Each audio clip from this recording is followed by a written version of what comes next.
आज हम बात करेंगे रितु बाला एस्ट्रोलॉजर से, जो कि आज बताएंगी हमें कि किस तरीके से हम भगवान का कमरा मंदिर जो है स्थापित कर सकते हैं वास्तु के हिसाब से। मैडम, आपका बहुत बहुत स्वागत है। एस्ट्रो फ्यूचर इंसाइट जो है आपका, वो क्या है? एस्ट्रो फ्यूचर इंसाइट हमारी एक ऑनलाइन संस्था है जिसमें हम एस्ट्रोलॉजी, वास्तु, फेंग शुई और रिलेटेड फील्ड्स के बारे में बताते हैं लोगों को। इसमें हम अनेकों और भी इसके साथ हमारे कार्य जुड़े हुए हैं, जैसे लोगों की हेल्प करना और फ्री टिप्स देना, उनकी मदद करना।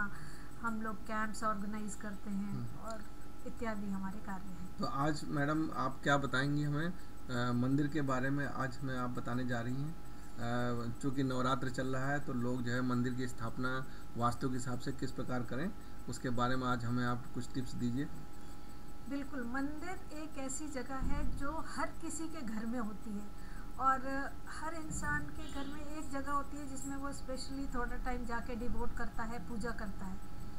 वो कहाँ होनी चाहिए वास्तु के हिसाब से, इसका ध्यान रखना बहुत ज़रूरी है, अन्यथा उसके बुरे परिणाम भी होते हैं, जिसकी वजह से घर में कलह और कलेश होता है, टेंशन होता है। तो वास्तु के हिसाब से हमारे लिए नॉर्थ ईस्ट पोर्शन जो घर का है या ऑफिस का है आपका, वो सबसे अच्छा स्थान होता है जहाँ पे आपको भगवान जी की मूर्ति को स्थापित करना चाहिए या रखना चाहिए। नॉर्थ ईस्ट कोर्नर आपका स्वच्छ होना चाहिए, साफ सुथरा होना चाहिए, वहाँ पे कुछ भी भार नहीं होना चाहिए, हल्का होना चाहिए।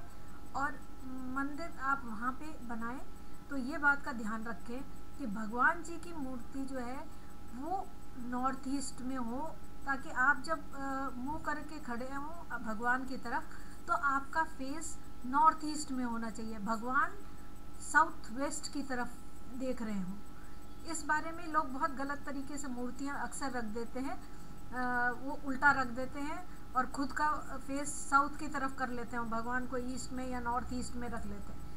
तो मंदिर में भगवान जी की मूर्ति को कैसे रखना चाहिए, इस बात का ध्यान रखना चाहिए।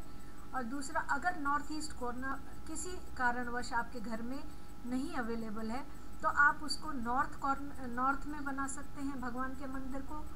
नॉर्थ भी नहीं बना सकते किसी कारणवश तो आप ईस्ट में बना सकते हैं भगवान जी के मंदिर को। और अगर किसी कारणवश ये तीनों ही पोर्शन आप घर के ऐसे हैं, स्थान है जहाँ पे आप मंदिर नहीं बना सकते हैं, तो आपको सेंटर ऑफ द हाउस में आप इसको बना सकते हैं।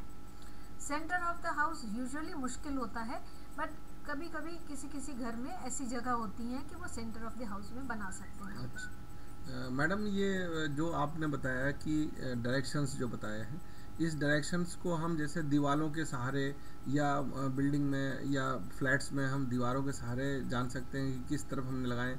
मूर्ति को तो हम अपनी तरफ ही फेस करता हुआ लगाएंगे। वो जब हम नॉर्थ ईस्ट में लगाएंगे तो हम को भगवान को हमारी तरफ को मुंह होना चाहिए, इस तरह से हम उनको लगाएंगे। नहीं, मतलब कहने मतलब दीवार जो है वो कैसे चूज करेंगे कि ये नॉर्थ की है, ये साउथ की ये है? आपको एक कंपास की डायरेक्शन की हेल्प लेकर के आपको पहले तो डायरेक्शन लोकेट करना चाहिए कि कौन सा डायरेक्शन आपके लिए सही है। नॉर्थ ईस्ट कॉर्नर कौन सा है, साउथ ईस्ट कौन सा है। तो जो आपका नॉर्थ ईस्ट पोर्शन आता है उसमें आप नॉर्थ की दीवार पे ले लीजिए या ईस्ट की दीवार पे ले लीजिए, दोनों में से किसी दीवार पे आपके सहारे आप मूर्ति को रखिए, इस प्रकार से कि जब आप खड़े हों तो आपका मुंह नॉर्थ को या ईस्ट को हो। मैडम, ये जो मंदिर की स्थापना है वो हम फ्लैट्स वगैरह में तो हम आपने जैसा बताया कि वहाँ पर करते हैं, लेकिन कई बार ऐसा होता है कि नॉर्थ ईस्ट कॉर्नर पे या ईस्ट कॉर्नर पे जो है अक्सर जो है टॉयलेट बने होते हैं या कुछ होता है, तो उससे क्या कोई बुरा प्रभाव पड़ता है या सेंटर ऑफ द हाउस? बिल्कुल, घर में सबसे ज़्यादा इस बात की ध्यान देना चाहिए कि नॉर्थ ईस्ट हमारा सबसे पवित्र स्थान माना गया है। तो घर का नॉर्थ ईस्ट पोर्शन में आपका अगर टॉयलेट है तो उसको आप प्लीज़ या तो बंद कर दीजिए या यूज़ मत करिए, क्योंकि नॉर्थ ईस्ट का टॉयलेट जिस घर में भी होता है उस घर में परेशानियों का वो निमंत्रण होता है। तो बिल्कुल भी आप अपने घर के नॉर्थ ईस्ट पोर्शन में टॉयलेट ना हो, इस बात का ध्यान रखें। और अगर किसी कारणवश आपने फ्लैट लिया है और उसमें बना हुआ है तो आप उसको यूज़ ना करें, अवॉइड करें। कोई और बन सकता है तो उसको बना करके यूज़ करें। चलिए, आज बहुत बहुत धन्यवाद मैडम, आपका एस्ट्रो फ्यूचर इनसाइट की ओर से आपने आज हमें ये जानकारी दी। श्रोता लोगों को इससे ज़रूर फ़ायदा मिलेगा। धन्यवाद।